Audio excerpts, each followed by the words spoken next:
एक माँ की कहानी। माँ छोटे बच्चे के पास बैठी थी। वह बहुत उदास थी और डर रही थी कि कहीं मर न जाए। उसका नन्हा चेहरा पीला पड़ गया था और आंखें बंद थीं। बच्चा कठिनाई से सांस ले पा रहा था। कभी इतनी गहरी सांस लेता था जैसे वह आहें भर रहा हो। तब माँ पहले से और अधिक उदास हो जाती थी। दरवाजे पर दस्तक हुई और विनीत बूढ़ा आदमी अपने को किसी चीज में लपेटे अंदर आया।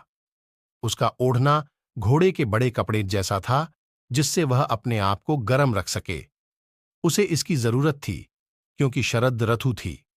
बाहर हर वस्तु बर्फ से ढकी हुई थी और हवा इतनी तेज चल रही थी कि चेहरा कट रहा था। बूढ़ा सर्दी से कांप रहा था। क्षण भर के लिए बच्चा शांत हो गया तो मां अंदर गई और उसके लिए थोड़ी बियर छोटे बर्तन में गर्म करने के लिए स्टोव पर रख दी। बूढ़ा आदमी बैठ गया और झुल्ला झुलाने लगा तथा मां पुरानी कुर्सी पर उसके पास बैठ गई और बच्चे को देखने लगी, जिसे सांस लेने में भी पीड़ा हो रही थी। इसने उसका नन्हा हाथ थाम लिया। तुम सोचते हो कि इसे रख सकूंगी? उसने पूछा। अच्छा, ईश्वर इसको मुझसे ले तो नहीं जाएगा ना? वह बूढ़ा आदमी, जो साक्षात मृत्यु था, उसने इस अजीब ढंग से सिर हिलाया जिसका अभिप्राय हां और ना दोनों हो सकते थे। मां ने आंखें नीची कर लीं और आंसू उसके गालों पर टपकने लगे। उसका सिर भारी हो गया क्योंकि 3 दिन और 3 रात वह अपनी आंखें बंद नहीं कर पाई थी। और अब, अच्छा, ईश्वर इसको मुझसे ले तो नहीं जाएगा ना? वह बूढ़ा आदमी, जो साक्षात मृत्यु था, उसने इस अजीब ढंग से सिर हिलाया जिसका अभिप्राय हां और ना दोनों हो सकते थे।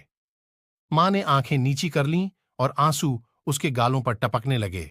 उसका सिर भारी हो गया क्योंकि 3 दिन और 3 रात वह अपनी आंखें बंद नहीं कर पाई थीं और अब वह एक क्षण के लिए सोई थी। फिर ये क्या हुआ?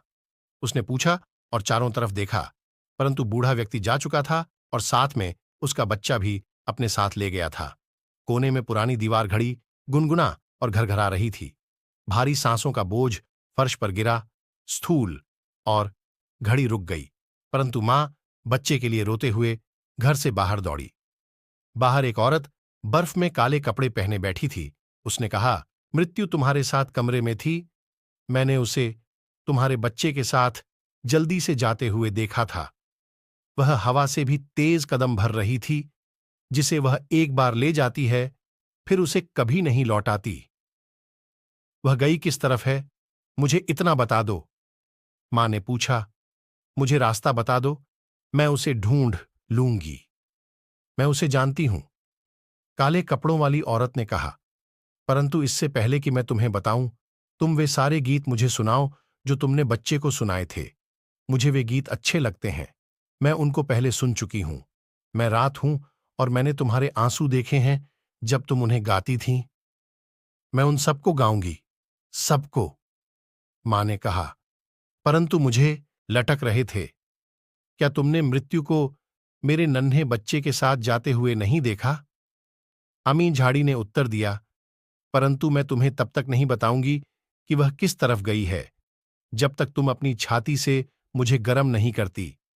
मैं यहां जम रही हूं, मैं बर्फ बन रही हूं। लटक रहे थे। क्या तुमने मृत्यु को मेरे नन्हे बच्चे के साथ जाते हुए नहीं देखा?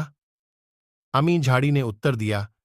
परंतु मैं तुम्हें तब तक नहीं बताऊंगी कि वह किस तरफ गई है, जब तक तुम अपनी छाती से मुझे गर्म नहीं करती। मैं यहां जम रही हूं, मैं बर्फ बन रही हूं।